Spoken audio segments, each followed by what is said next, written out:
Hello and welcome to Gegenpressing, the Bundesliga podcast. I'm Manu, and today I'm joined by Matt Ford and Dan Whiten.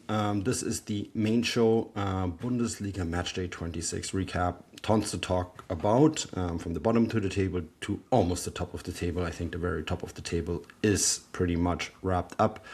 Matt, how's it going, buddy? How has your weekend been? You've been busy traveling around quite a bit. Yeah, Moin, as they say in Moin. northern Germany.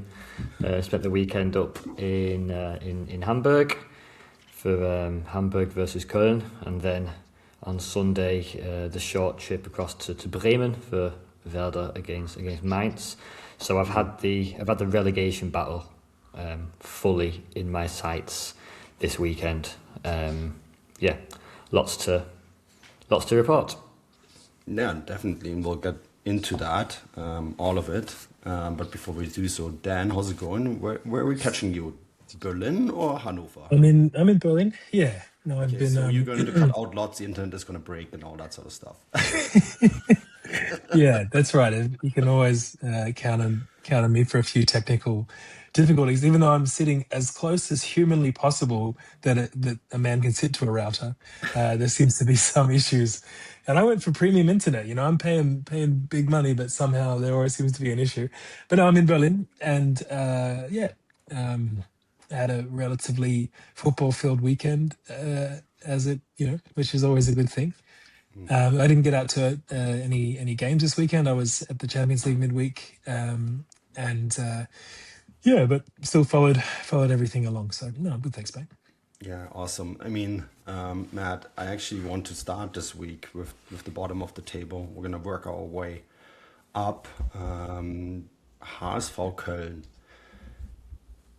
I think the DFL did a really good job actually scheduling that as the Topspiel over, the some would say obvious choice Leverkusen against Bayern, which of course when we get to it we'll talk a lot about it. But this was a game that really felt like had a lot of implications for both of these teams. You were there, and I think now looking at the table after this match. HSV were probably hoping for more than just the 1 point, maybe all three, because that would have gotten them almost there, right? Fighting off relegation this season. Having said that, the 1 point, they're probably way happier with the 1 point than their opponents, Köln. Maybe not on balance of the match, but, given where they are on the table. Köln, that gap to the bottom of the table is melting faster than the polar caps, isn't it? Yeah, it was. It was an intriguing decision to put that fixture in particular at the top of the billing for this weekend. I mean, on some levels, purely superficially from the outside, it's two of the biggest names in German football. Obviously, both big storylines this season, both being promoted. The return fixture between the two in Cologne was pretty spectacular. 4-1 win for Cologne, 2 red cards for Hamburg. I think Said El Mala on the break. I think Fabio Vieira got sent off for dissent in that game. He certainly made up for that this time around, because although it certainly wasn't a high quality game as you'd expect from two newly promoted teams, but it did have, I would say, 3 moments of really, really impressive quality. Moments of quality which I think say more about HSV than Köln. Reasons I'll get onto. But yeah, finished 1-1, 2 goals just before half time. And if anyone hasn't seen Fabio Vieira's opening goal for Hamburg yet, it really is worth watching. Really good through ball from Michel Francis, and then Vieira doesn't even control the ball, barely even looks up, just lobs it with his first touch on the half volley over Marvin Schweber. Really, really impressive finish, and the sort of quality that you get when you bring players on loan from Arsenal. Even players who aren't necessarily getting in a Premier League first team are going to bring the sort of quality that really makes you stand out in a Bundesliga relegation battle. So that was really impressive. We can't talk about North London loanees without touching on Luka Vuskovic. again, obviously. Didn't score this time around, but I thought, nevertheless, I don't see Hamburg that often on such a regular basis, but when you do see Luka Vuskovic play in the stadium, yeah, I know we've said it before, but I just have to repeat how impressive, how incredibly impressive he is. There was one particular moment in the first half which just made me and my mate who was at the game with, made us both sort of sit up. That he's just. So good. You would have thought the logical pass back in that position would have been back to his own goalkeeper, but with a little feint, he sent Köln's Eric Martel and about 3 other Cologne attackers completely the wrong way, opened up space for himself and launched a Hamburg attack. So also really impressive. He did get out jumped though for Cologne's equaliser, which was unusual. Ran van den Berg gets up above Vuskovic and flicks the ball onto Said Al-Mala at the back post. I think his 9th goal of the season. Pretty untypical goal from Al-Mala. We've seen him do lots of things, dribbles, pace on the counter-attack, cutting inside, curling shots. We've not really seen him as a giant in the air, have we, this season? But he gets around to the back post and finishes with his head, which was good to see. Good to see that he has that. Yeah, he has that weapon in his armoury as well. So yeah, there were those 3. Yeah, like I said, those 3 moments I thought which were impressive in the game. But no, otherwise not. Apart from that, not a high quality game. I thought Cologne got better in the second half and arguably just about deserved it a bit more in the second half. And I think there, Manu, you're right to say that Hamburg can live with that point more than Cologne can. It leaves Hamburg, I think, 6 points clear of the playoff spot, 5 points ahead of Cologne.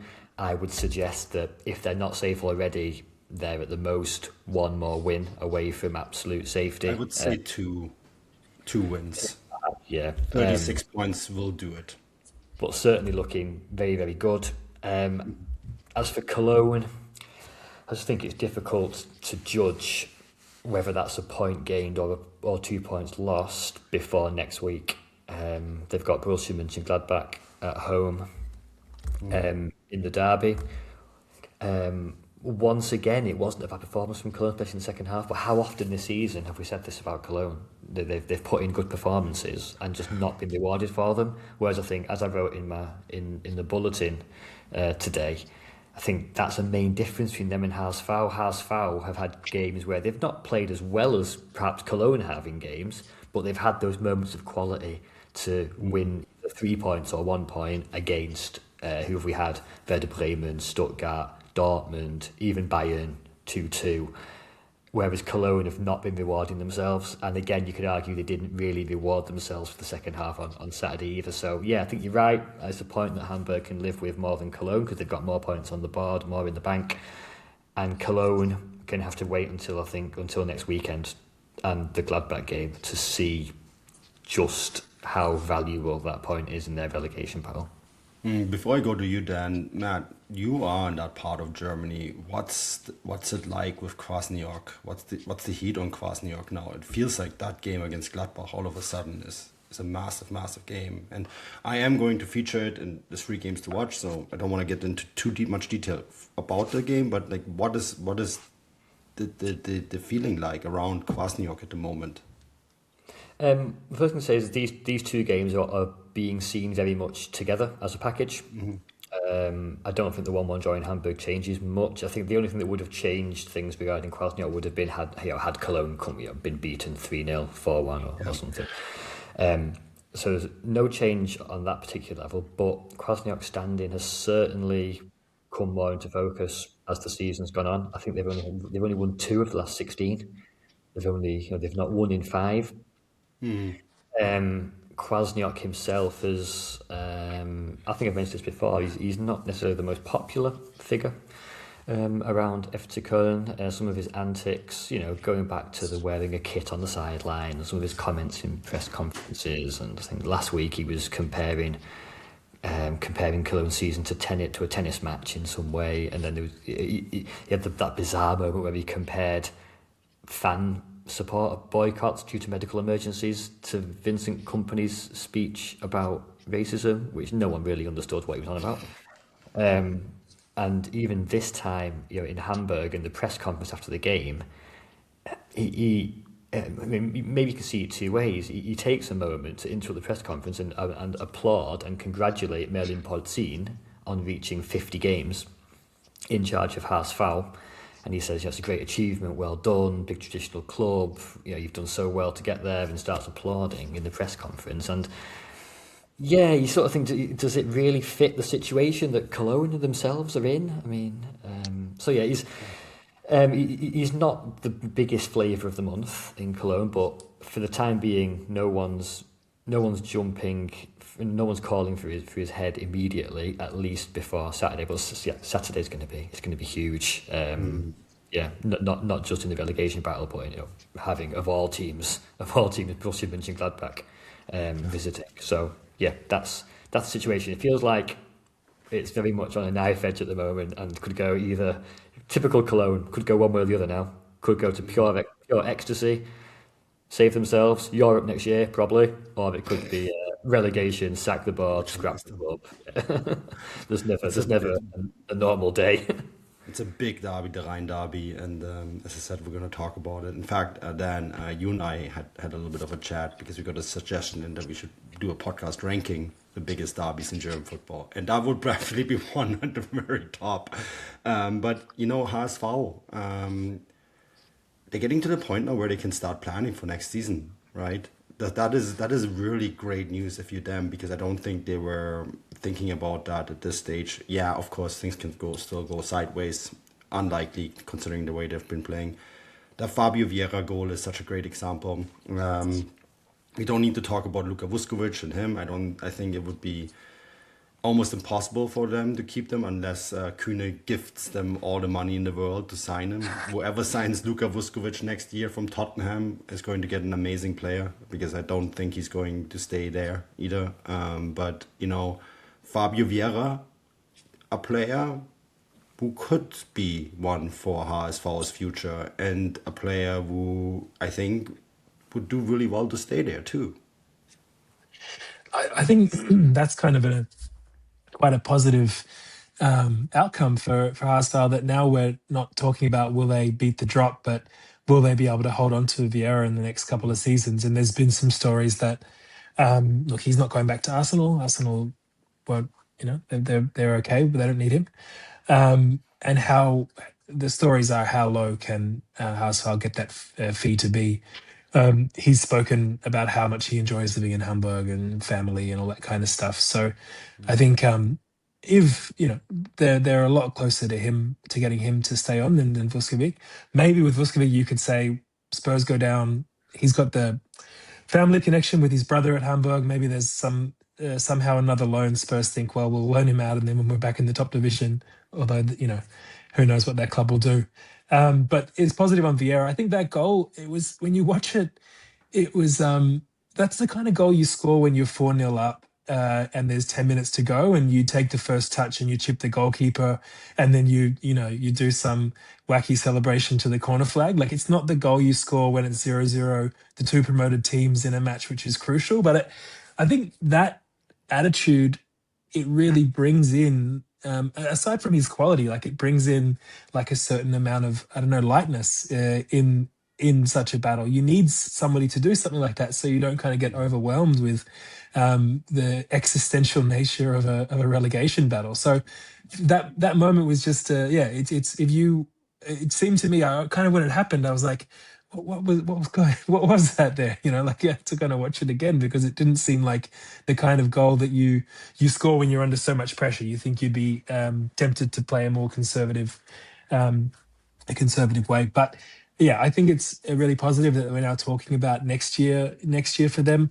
I think as well, they're 9 points ahead of 17th spot, and it's hard to see, it's hard to see Wolfsburg getting 9 more points than them. So again, you don't want them to feel too comfortable, but I think if they continue their home form, which has been decent so far, I think there's not much to worry about, particularly because there's quite a few other strugglers kind of below them, immediately below them. There's this run of teams, under Hamburg, from Gladbach down to Pauli, like with a 4-point separation, Pauli in the relegation playoff spot. So I think Hamburg, it might not have to be a 38-point safety mark because of the performances of the teams below them.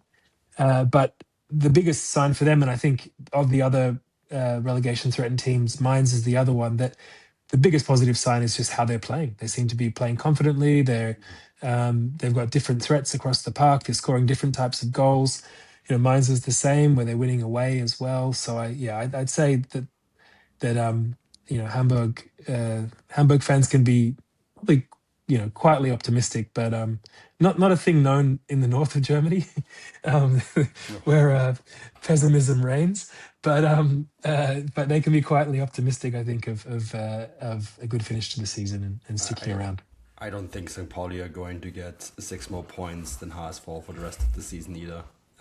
Plus, HSV have a way better goal differential, right? So even that, I mean, I work for a company, Transfermarkt, that is based in Hamburg, and lots of my colleagues are HSV fans, and they're all still very cautious. But, you can see the trend going in that direction. And they are sort of with Augsburg and Union Berlin above that line now that feels relatively safe. You can't ever be 100% sure. But yeah, I think it'd be crazy if they still get relegated from this position. But that puts in, Matt, you were in Bremen for their defeat to Mainz, right? That was another game that was very crucial in the relegation battle. And Mainz looks so much better with Fischer now, and Geraldo Becker is I don't know how their relationship seems really close for some reason that those two just work well together. I don't know what it is. Sometimes it's just how it is. But Mainz are also slowly creeping out of that danger zone, whereas Werder Bremen is still very much stuck down there in that red zone where you really have to worry about it.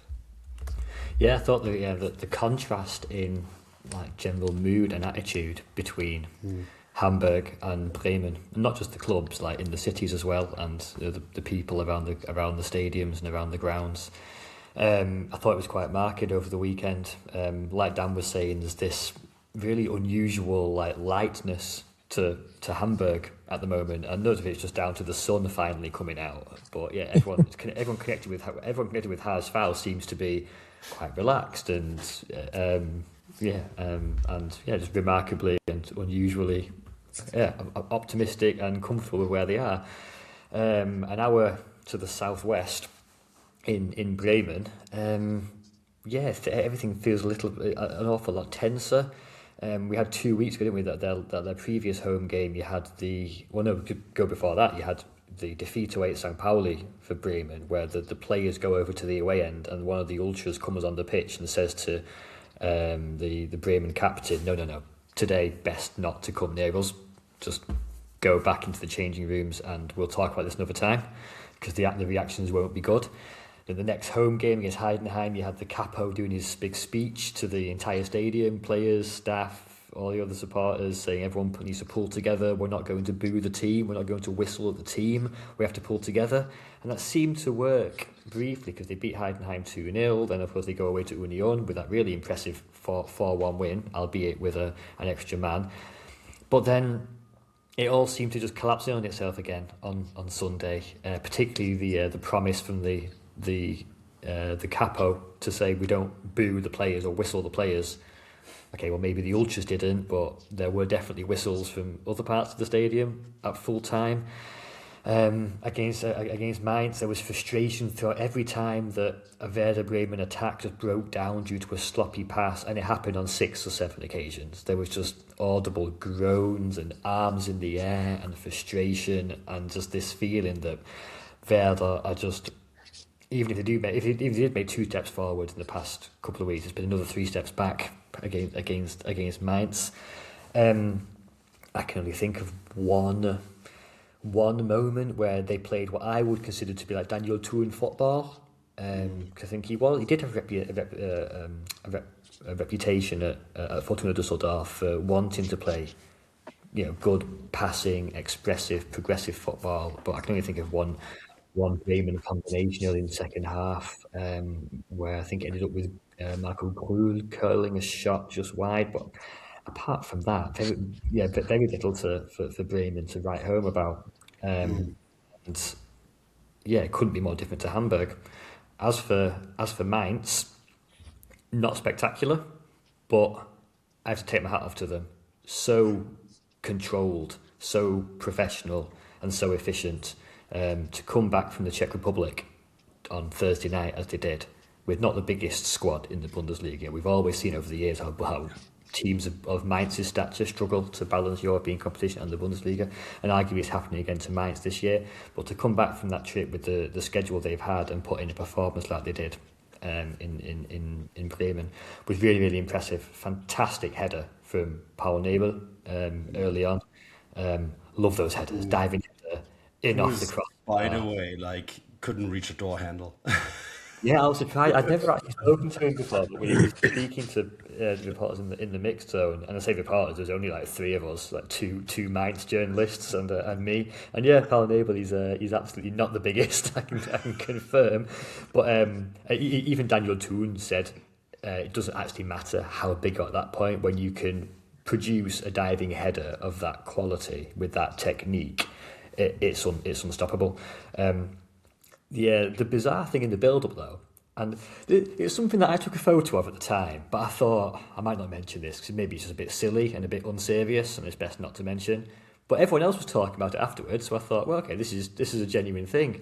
There was a pigeon on the pitch, and I noticed it myself because it was Brian Umwena was taking a throw-in on the left-hand side for Mainz, and there's this pigeon walking around.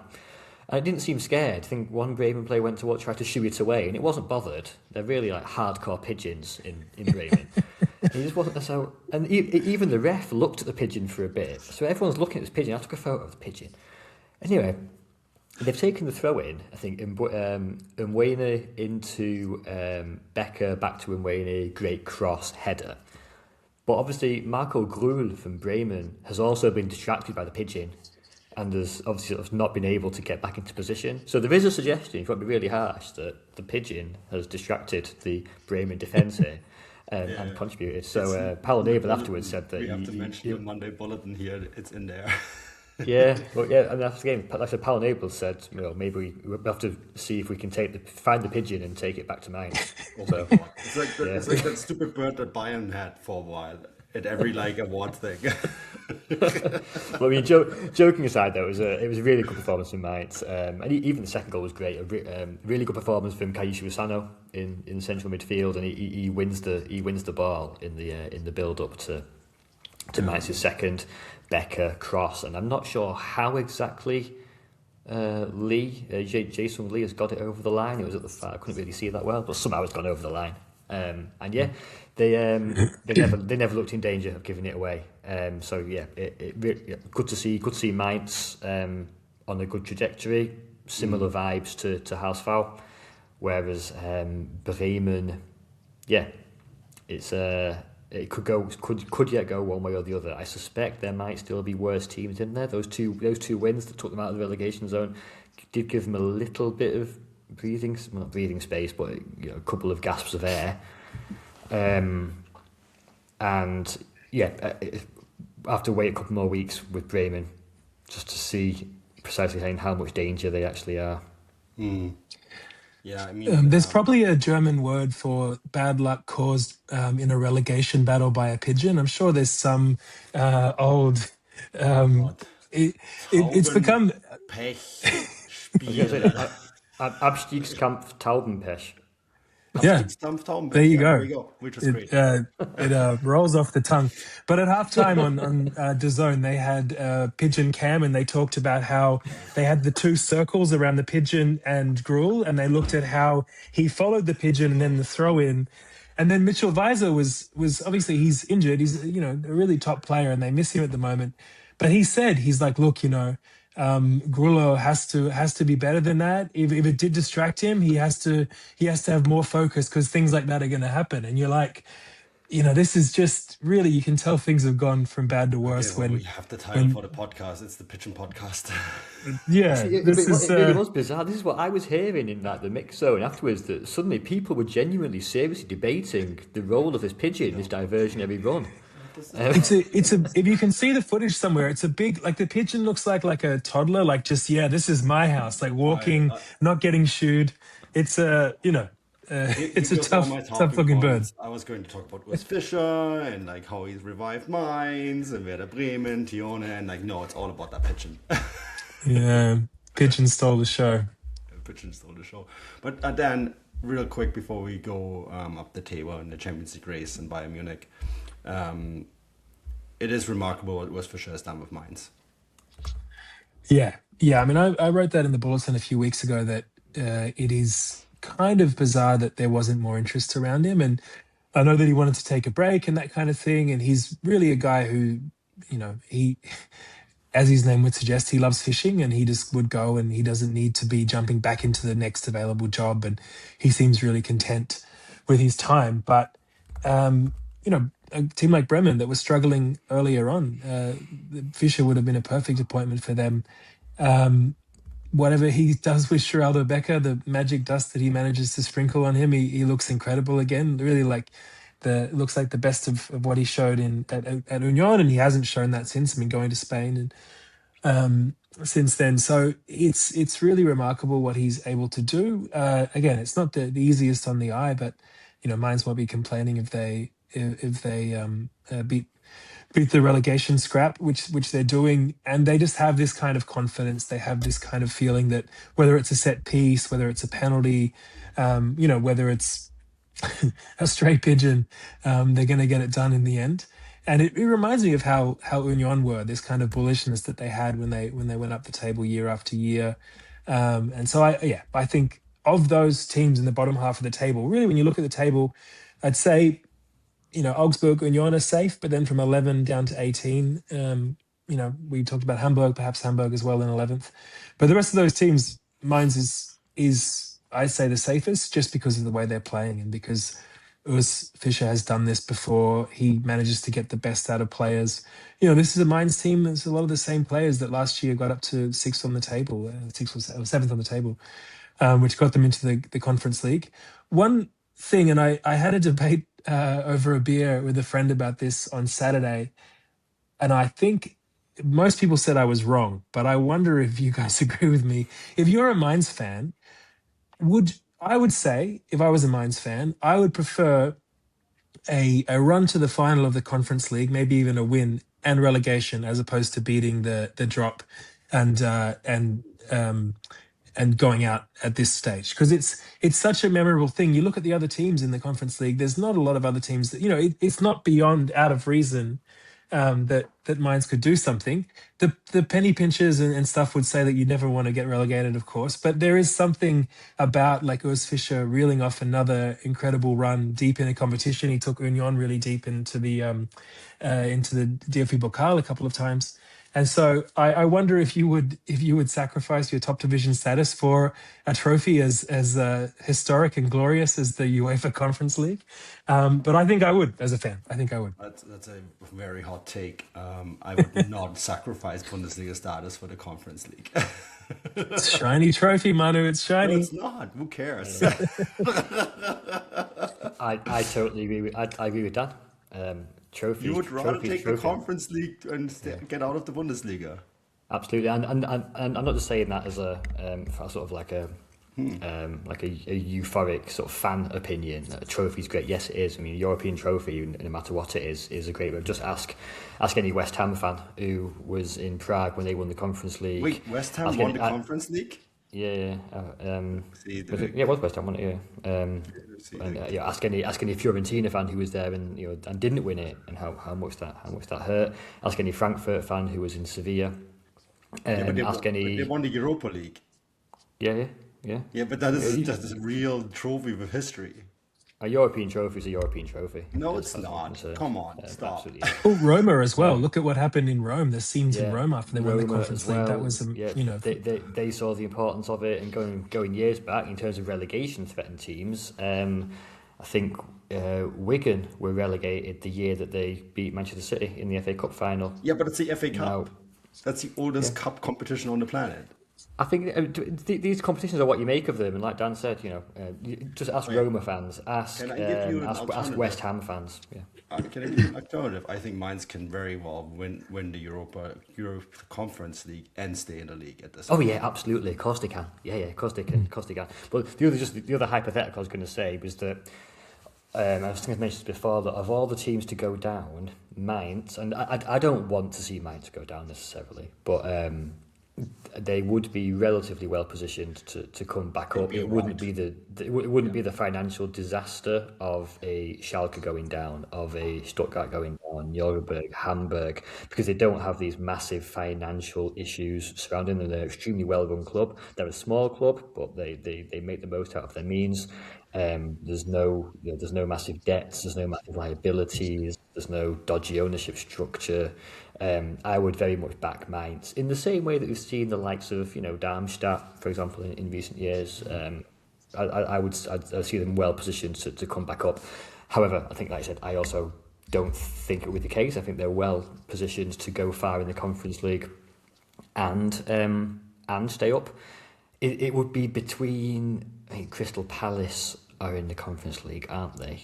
I suspect that could be a tough ask for Mainz, but they must be perhaps among the top 3 or 4 favourites.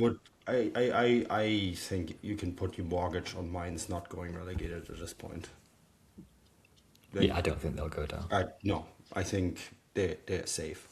They have been very competent and professional in the way that they have been working under Urs Fischer, which is the absolute opposite of how Bayern Munich handled the sending off of Luis Díaz. The Topspiel, the other Topspiel, full of controversy, bizarre referee decisions. Uli Hoeneß, of course, at Bild, calling it the worst refereeing decision since the last worst refereeing decision he called out on Bild, which is probably not that long ago. I remember this was a weekly occurrence almost. Helmut Krug and him once had a fight when it was back in the Olympiastadion. I'm dating myself, late 1990s.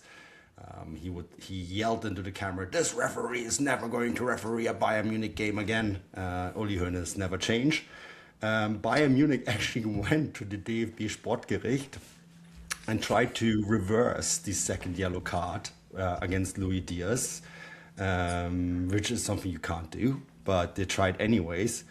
And the statement that the DFB issued since was saying that Dingert, who after the game said that he didn't think it was a second yellow card because he didn't really, watching the video replay, he didn't think it was actually a dive. The DFB actually said in their statement, well, actually it was a dive. Paraphrasing, that Luis Díaz fell before the contact, that they were seeking the contact, and actually that Dingert issuing a second yellow card. Although they would have also been okay him not issuing a yellow card, they didn't think it was the wrong decision, which is also, even if they could reverse the yellow card, they wouldn't. Which of course then is so interesting, because when you look at Dingert's comment after the game, under the pressure of everything that was said by the Bayern Munich bosses, said, well, maybe I was wrong giving a second yellow card. And I think it's so very fascinating that then the DFB Sportgericht, the DFB refereeing bosses come out and said, well, actually, yeah, that was actually kind of the right call after all. Absolutely. I think it's one of these games where you could make, as many Bayern fans did, make the case, and I have friends of mine who thought it was a complete outrage. But when you go incident by incident, Jonathan Tah, ball comes in off his hand, as clear as day. Nicholas Jackson bends Martin Terrier's ankle horribly. It looks really bad. Did people think that was not a red card? I've had discussions with rabid Bayern fans in my life, but even Vincent Kompany said and Vincent Kompany also spoke out and said that the disallowed goal that Harry Kane scored should have been a goal, and Kompany also said the Tar goal should have been a goal, but he at least admitted that the Nicholas Jackson one was they looked pretty terrible.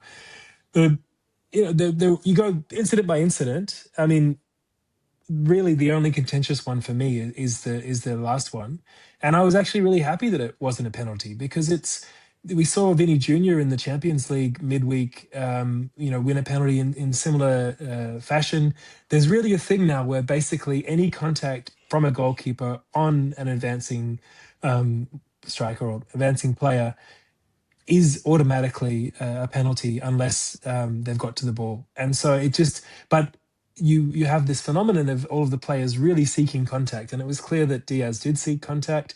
I think afterwards, the way that the referee Dinger summarized it, saying that it was a mistake to give him the yellow, but that it wasn't a penalty. I think that would be something that I'd probably agree with that. I think that's fine. These days, for it to be a dive, it has to be that warrants a yellow card. It has to be such an overt dive that probably that wouldn't be consistent with the way things have been ruled recently. Although, for me, the biggest stumbling block getting into football from a non-football country as Australia is the way that the players dive. That still was the biggest thing for me. I had to remind myself that it's a bit like appealing for a wicket in cricket. I don't want to get too into that, but it's similar where you have to put on a show, and so that's how I convinced myself that it was right. But sometimes I do really struggle with the diving. So whenever there's a yellow card for a dive, I'm usually in favour of it. Also, the way that it was a bit of a meltdown from Bayern. Uli Hoeneß is saying it's the worst thing he's seen in his life. It's just like, and the then last time he remembers. yeah, and Dresden and Heine and company, and then the players as well speaking about it. And you kind of feel like, guys, you're 11 points, well, now 9 points clear. You've got a 6-1 lead. There's so many reasons why this isn't going to hurt you. You'll be without Díaz next week at home to Union, which you'll be fine. And so it just seemed to be like a bit over the top. It showed a bit of kind of fragility or sensitivity there. And then Bill did a story today going through all of the penalties or decisions that went in Bayern's favour in recent weeks. And, we don't have another 2.5 hours in the podcast, but there were so many moments where, crucial moments in a match against Hoffenheim, when Hoffenheim were given a red when they were playing very well. Against Gladbach last week, Nusa in the DFB Cup DFB Pokal was fouled in the box, didn't get a penalty. Like, there's a long, long list. And so it is... I saw journalists on Twitter saying, "Oh my God, the talk of a Bayern bonus is ridiculous. Bayern is so hard done by," and it's just I think that doesn't have a season-long perspective. There were quite a few 50-50 decisions that went against them, but realistically, I think most of them are understandable. So, yeah. Kicker did a commentary today saying that Bayern Munich's behavior after the match was akin to what Barcelona and Real Madrid are doing in La Liga, and it did not mean that as a compliment. Yeah, well, if that's the case, and I don't know that it would get to that level, but I think that's really... I mean, the stuff that you see Real doing, I mean, there was the incident with Rudiger not long ago, and this kind of thing, it really erodes the fabric of the game. And I always liked that German football seems to not kind of breach that barrier. Of course, there's incidents, but generally speaking, I find that to be something that really undermines the whole game as a whole. So you really hope it doesn't get to that. And I think in particular, this isn't a Champions League final where you've all of a sudden all these seasons at stake. This is a draw in the end with 9 men. You can take that in a very positive way. I think some of the stuff that Vincent Kompany said after the game, he clearly wanted to emphasize that, which makes sense. But yeah, I just thought some of going on and on about these things, you can't always get the rub of the green. And when you don't, you have to show a bit more class, perhaps, a bit more... I think they got the rub of the green after all, but I'll get to that in a moment. First of all, embellishment. I'm half Canadian. This biggest sport in this country, when you embellish, you get a penalty. And you get fined by the league automatically, no questions asked. And on top of that, the other team's enforcer will find you and beat you up the next game. No, but this is literally what happens in hockey. If you embellish in that sport, you're getting a triple whammy punishment. And the referees will let it go if the other team's enforcer finds you and beats you up for it, right? I think embellishment is something that we accept way too easily in football. It has absolutely no place in any sport whatsoever. Diving, overselling injuries, trying to sell injuries that do not exist. No other sport does it like ours, and it is hugely embarrassing, and it's really hard. It's a really hard and tough selling point for countries like Australia or Canada or the United States, where there's other sports that are tough, where there is little punishments for every time you do embellish, both financially in terms of suspension, but also reputationally, right? And I think that is Luis Díaz. We see it all the time. I mean, Matt, you said before the podcast, he dives all the time. Yeah, he does. But like, Yeah, no, I absolutely. I just had this image in my head from a couple of weeks ago, the Frankfurt home game that the instant remained in my memory that I think even before the opening goal, Díaz had cut inside into the box and he'd gone to ground in the box unnecessarily, and the ref had waved play on, so he hadn't booked him for diving, but he clearly said that there was nowhere near enough contact and it wasn't a foul. So yeah, it's not the first time that he's done it. And I think also it was interesting, this came just 5 days or 4 days after, in the same penalty area, a lot of people were saying that the penalty given to Arsenal against Leverkusen was very, very harsh, given how the Arsenal had gone down and such minimal contact from Malik Tillman. We said that the tackle was stupid anyway, but it's minimal contact, and he's clearly looking for it, and you can look at it in a certain way that he's going down before the contact even takes place, and that, I would argue, is a very, very similar case to Luis Díaz. I also thought he was down looking for a penalty and waiting for the contact and looking for the contact before the contact actually occurs. I don't think it's okay. Yeah, fundamentally, Manu, I agree. Yeah, obviously diving is bad and should be punished. I don't think it's the worst dive that we've ever seen. There isn't contact. Yeah, sure. I do think it's a dive. Yeah. So I was surprised that the referee came afterwards and said that sort of rode back on it. Interesting. Like you said, that after the conversation with Ebal. Right. Yeah, by all accounts, Max Abel went to speak to him after the game, and then a few minutes later, Dingard, the ref, has come out and said and sort of rode back on it all. All in all, I think a bit of a storm in the teacup, because I think, as Dan said, the 4 contentious issues, I think on balance, were correct. The one thing I'd be interested to hear your opinions on it. Maybe this is what you're referring to, Manu. The one slightly more contentious one for me, and I'm really not sure where I stand on it, would be the Harry Kane one, when he jumps up and gets the ball. I mean, what do we think there? Do we think that's arm extended or not? What do we think? I actually think both goals called back. Leverkusen's winner.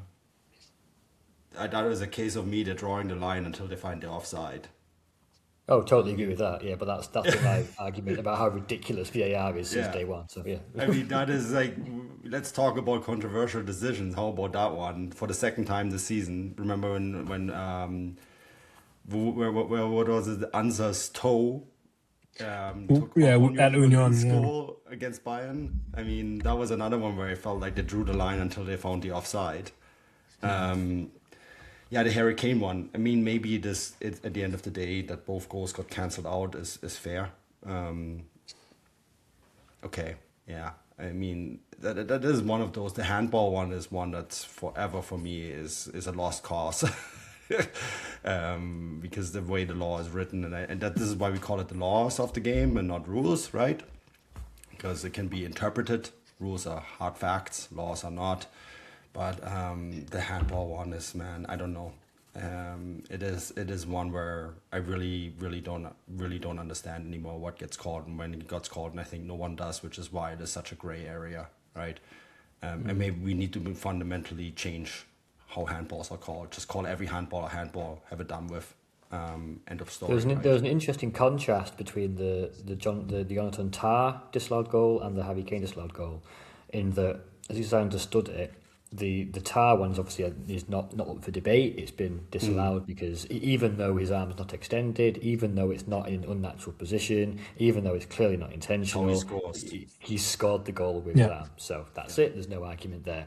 Harry Kane, on the other hand, although he is the one that ultimately finishes the goal, finishes the play off and scores, the ball has gone via another player in the meantime. So his actual handball in that moment isn't him directly scoring the goal. However, this is where we come to the interpretation. Yeah, but it's also, even though it's not the final touch that puts the ball over the line, as in Tyler's case, it is absolutely key to the goal. And I would also think that his arm actually is a little bit extended if we're being really, really harsh. But yeah, that was the one that was a little bit more contentious for me. But I also think on balance, probably the right decision. Can we talk about the one thing that really stood out to me though on balance on all of this is the fact that, okay, let's take Leverkusen's disallowed goal away, Dan. How can you not beat Bayern with 2 players up? With the amount of chances you have created. Like, I mean, the fact that we even have to highlight either one of those goals, because like Leverkusen should have scored 3 goals with the man up. And then, like, yeah, maybe it finishes 5-2 for Leverkusen, and we wouldn't even have to have half these debates. I think they'd be really disappointed, particularly that they had a one-man advantage for the entire second half and the end of the first half. But when Harry Kane came on with half an hour to go, you saw Bayern's body language change, and they looked confident again. I think, yeah, that was the chats I was having during the game with colleagues covering the game, saying, "Well, okay, this is done now for Bayern. It's all over." And it reminded me of a Bayern game a few years ago when they went. They were 1-0 down against Stuttgart, and then Davies got a red card, and then they fought back to win 5-1. And this is something that this team is still incredibly good, incredibly energetic, and I think where you beat Bayern in the Bundesliga is often if they have an off day because they're not really focused or something bigger is on the horizon. Whereas when they're really switched on, you're in trouble. So that seems to be what happened. But I'm not excusing anything. I think Leverkusen as well had so many chances, and this was. There were 3 or 4 times when they had a player in space bearing down on goal with only the goalkeeper to beat and just blasted wide. And they bury a couple of those chances, and it's a different conversation. I think the Hoffman one, I really I don't mind VAR too much. I'm not have a super strong opinion on it, but the kind of calibrated line that's just. We just accept it. There's no debate about it. But if you look at the images itself, Hoffman looks more than a meter onside when the ball is kicked.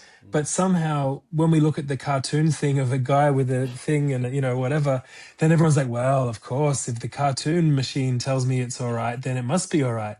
And I had people saying, well, I mean, look at the cartoon.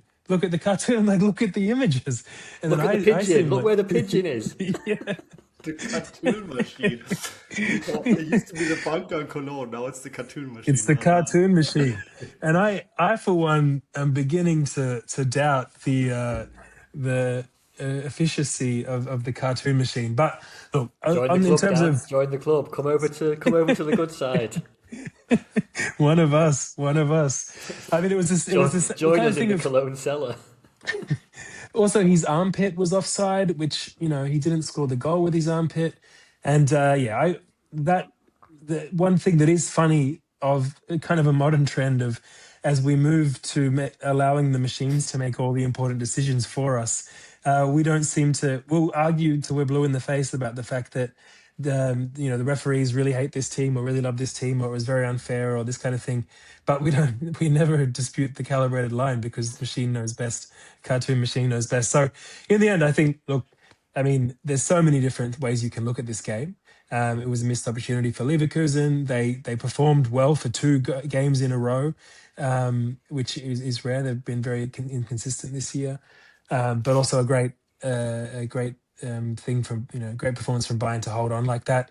I think if the game goes for 5 minutes longer, where it's a different conversation. Bayern really fought to the end there, but well, yeah, I see what you mean. I agree with you that you've got such an advantage. 9 men. It's the first time in 25 years that Bayern were down to 9 men, and you probably should have made more out of that. Those 2 points that they missed could really come back to haunt them in the top 4 race. I think it says it all that even Bayern can be disappointed by the end, and that's why I also think the complaining is a little bit odd because given the general context, you've gone away to Bayer Leverkusen, who have just outplayed Arsenal a few days earlier. They're not a bad team at all, although they can be a bit hit and miss. You go down to you've got your third choice goalkeeper in there who's playing his first game in 200 days or whatever it was. After tragedy, family tragedy as well. That's all those things coming into play. You go down to 9 men, and yet you still actually have a chance in injury time to win it yourself. I actually thought, in many respects, it was a really, really good performance from Bayern, given the conditions, and it's a point that they could probably be happy with. There's nothing wrong with it at all. Which makes the complaints all seem a little bit superfluous to me, given that we also think they were correct decisions anyway. So I think it's actually a lot more positive than some of the Bayern staff are making it out. Absolutely. I mean, they're still 9 points ahead of Borussia Dortmund.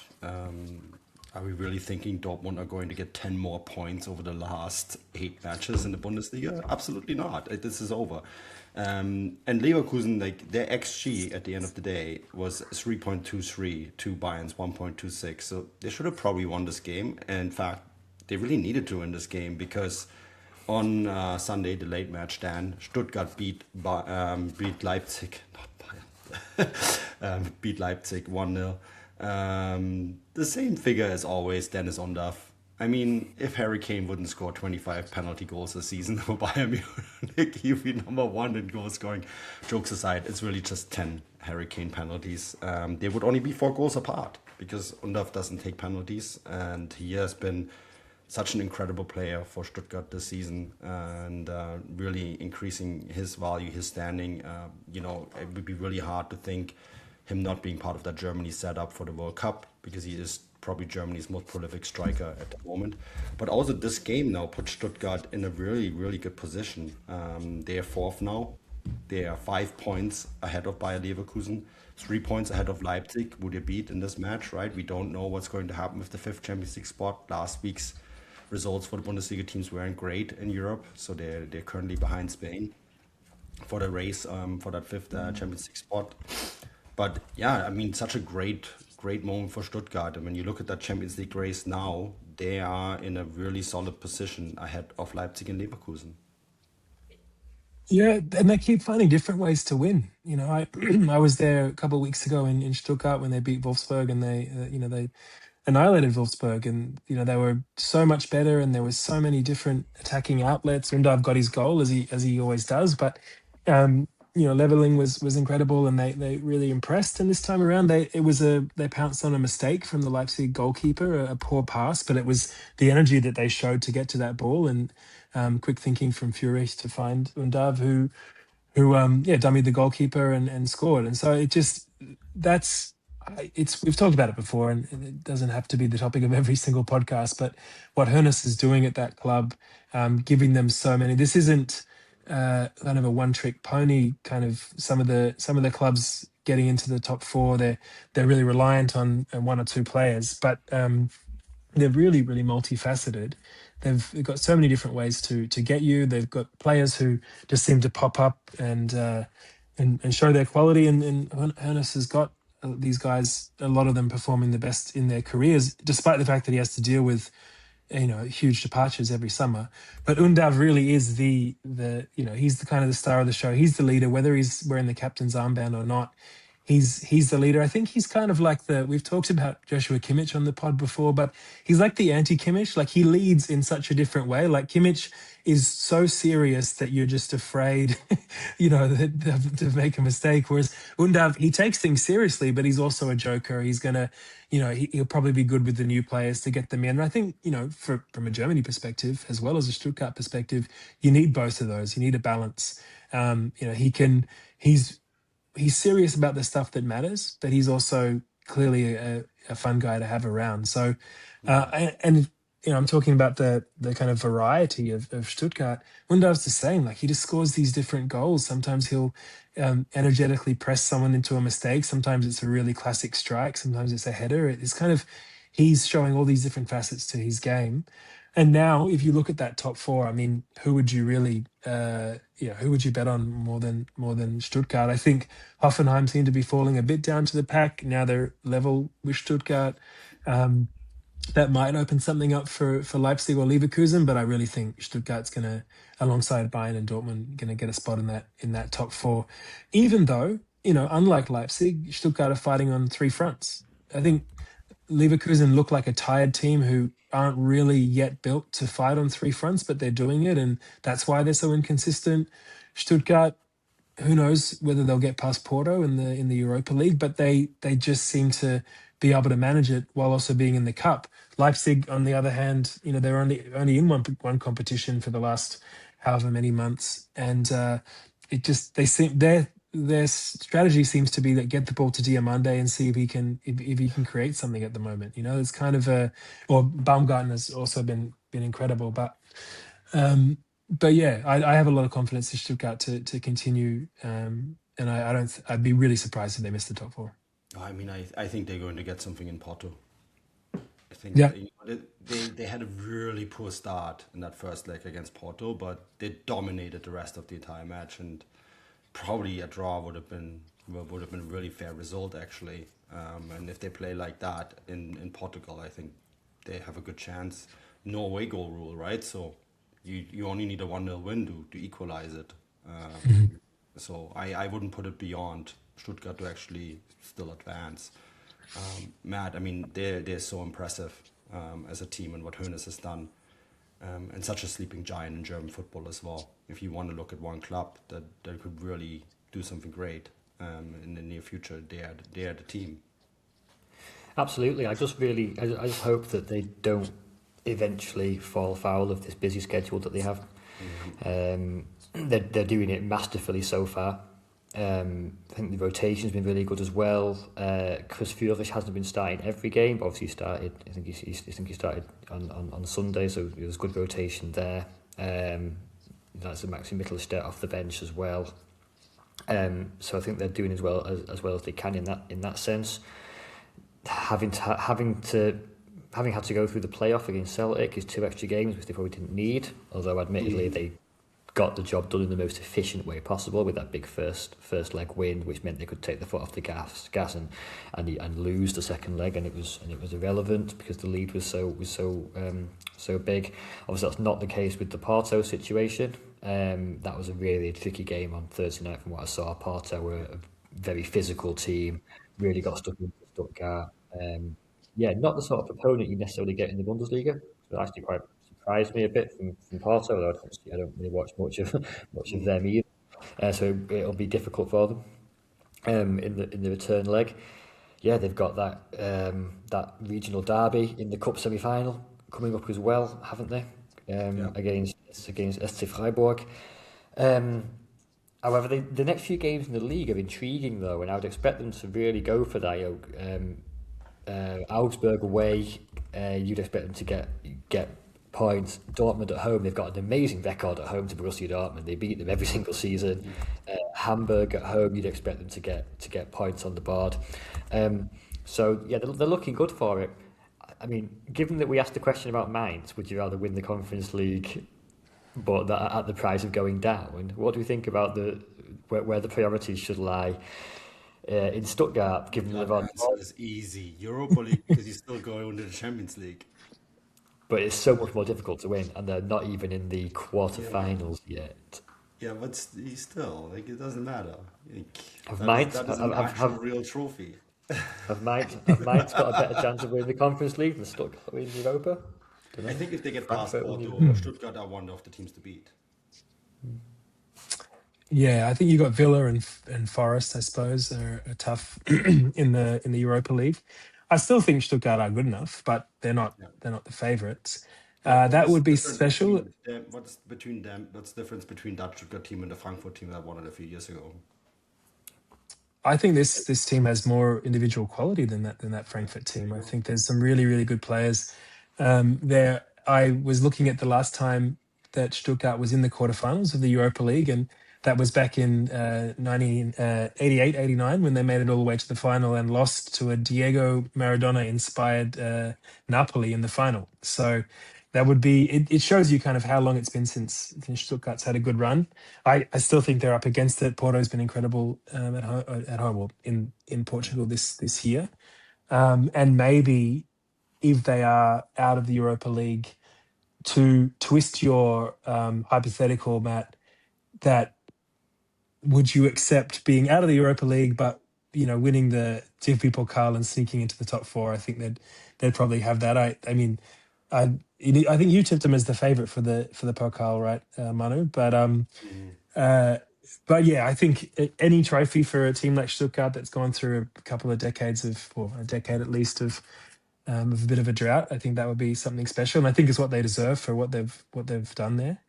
Yeah, I think they'd take that. But either way, I reckon they're going to qualify for the top four, whether they go far in Europe or not. I think that comparison with Frankfurt is really interesting. I think Stuttgart are a technically better football team, with technically better players, with more varied play. However, what stood Frankfurt in such good stead in that season was that sheer power and pace that they had up front with that front three. That really fired them all the way to the final.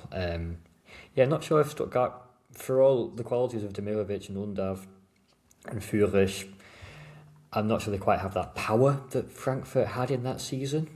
But yeah, therefore they have they have other qualities to balance out for that. And yeah, as you were saying earlier, I'm a huge Undav fan, and he would absolutely be on the plane to the World Cup for me. Varied striker and a great personality to have around the squad as well. Dennis Undav is hilarious. He's my favourite, probably my favourite Bundesliga player. I like him a lot too. All right, guys, we're out of time. This was fantastic. I enjoyed having both of you on, and yeah, we'll be back post Champions League matches. Stefan is actually reason why he's not on today. He's traveling to London to be at the game, the Leverkusen game at Arsenal. So not having him on today, but we'll have him on, of course, for the recap shows. All right, guys, until next time, auf Wiedersehen.